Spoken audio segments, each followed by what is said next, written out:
Okay, all right, now let's take a look at this problem. Let's just say originally you have $100,000, and then after 7 years, you have $150,000 in the bank, and I want to find out what is the interest rate. Okay, if it's based on simple uh, compounding, simple interest exponential growth, this is what. Oh, first let's try it. Write that. Okay, not the continuous compounding. It's the simple interest growth rate. Just do that. Write it down. Pause the video if you have to. All right, now. So the answer would be this.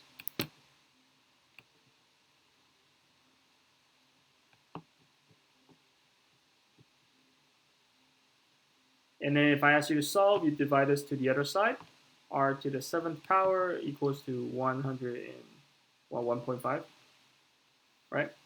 And then you will 7th root this thing, and you find the answer. I don't really know what it is, but it's not important. But there's that. So now, use that new formula that you have learned. Actually, meanwhile, I will actually find the answer to this. And then we'll see what goes from there. Use that new formula and write the based on continuous compounding formula. So this is what. So pause the video if you have to. Here's the formula: 100,000 e to the power of r. We don't know what the interests are.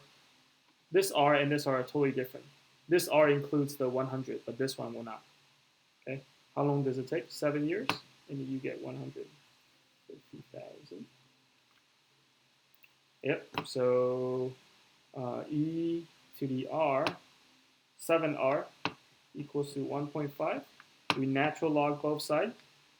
Remember, natural log is just log base 2.7, whatever. So 7r equals to natural log of 1.5. I think I can do that one. Where is natural log?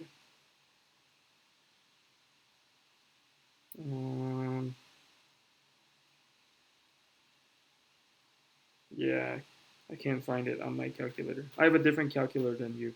So anyway, please, I would like you to calculate whatever natural log of 1.5 is, and then how do we solve it? Divide it by 7, and then find the answer. And compare these two, and see what you get. How are they different? But however, no matter what, this is going to be the more realistic one. They would be really close, I think. Okay. All right. So that's the first task. Let me write that down so I can test it later. 1.5 and then natural log of 1.5 divided by 7. You should be able to do it with easily with Desmos. Oh, sorry, not Desmos. TI Inspire. I have a TI 89 titanium. I'm more used to that one. Okay, anyway, let's try another problem. Let's try to do this one. 4e to the power of x minus 1. If you get problems like this on the test, you will have a calculator, okay? Because you can't technically solve this without the help of a calculator. Unless it's very specific. You will see in a second. For example, let's just do log e, for example, e to the x equals to 6, right? This one is pretty simple. Even if you put it like this, that's still really simple, right? This cancels out to be 1. What goes away, and then x equals to 6. This one, then you don't need a calculator. If you write, even if I write it like this, right? You don't need a calculator to solve for that one. However, these you'll be able to have calculator. So let's try this. 64 divided by 4. So that gives 116. You natural log both sides. This is called the natural log, ln. And then that cancels because this is just log base e, and you're left with x minus 1 equals to natural log of 16. Move this to the other side, you have solve for x.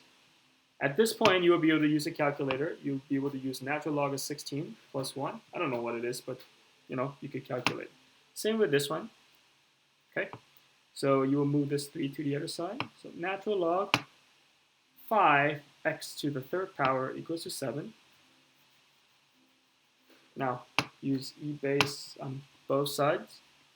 This cancels. Just treat this like log base e.